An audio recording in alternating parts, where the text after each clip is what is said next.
የቅንጦት ትርጉሙ ምንድነው ብላችሁ ብጠይቁኝ ኖሮ ክርስቲያኖ ሮናልዶ ብዬ ነበር መልስላችሁ። ዛሬ የዓለማችን ከፍተኛ ተከፋይ ስለሆነው አትሌት ክርስቲያኖ ሮናልዶ ከሜዳ ውጪ ስላለው የቅንጦት ህይወቱ አብረን እናያለን። የዓለም ክብረ ወሰን ስላስመዘገበበት የሰዓት ጊዜው፣ ዓለምን ስላነጋገረው የመኪና ስብስቡ፣ $32 ሚሊዮን ስላወጣበት ፕራይቬት ጀቱ እንዲሁም ሌሎች አነጋጋሪ ስለሆኑ ጉዳዮች አብረን እናያለን። አብራችሁን ቆዩ።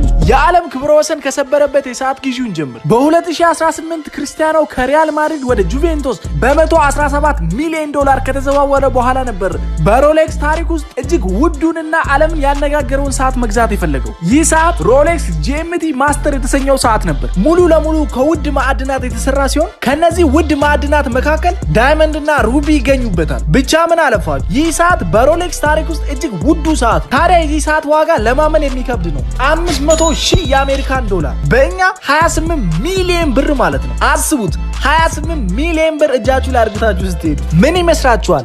24 ሰዓት ጥበቃ የሚደረግለት ክርስቲያኖ እጅግ ውድ ነገር እንዳለው ብነግራችሁ ነገሩ የሆነው እንዲህ ነው። በ2017 ክርስቲያኖ አምስተኛውን ባላንዶር ሲያሸንፍ ዲዛይነር ያኩብ ዳንኤል ለማመን የሚከብድ እጅግ ውድ ነገር ይሰራለታል። ይህም ውድ ነገር በዓለማችን ላይ ብቸኛው ናይኪ CR7 የእግር ኳስ ጫማ ነው። ታዲያ የእግር ኳስ ጫማ ምኑ ይገርማል እያላችሁ ይሆናል። ግን ይሄ የእግር ኳስ ጫማ ሙሉ ለሙሉ በዳይመንድ የተሸፈነ ጫማ ነው። ልክ እንደ ሌብሮን ጄምስ እና ድዌይን ዌይን ጫማ ማለት ነው። ታዲያ የዚህ ጫማ ዋጋ በግልጽ የተቀመጠ ነገር ባይኖረውም ግን እስከ $1 ሚሊዮን ይገመታል። ሮናልዶ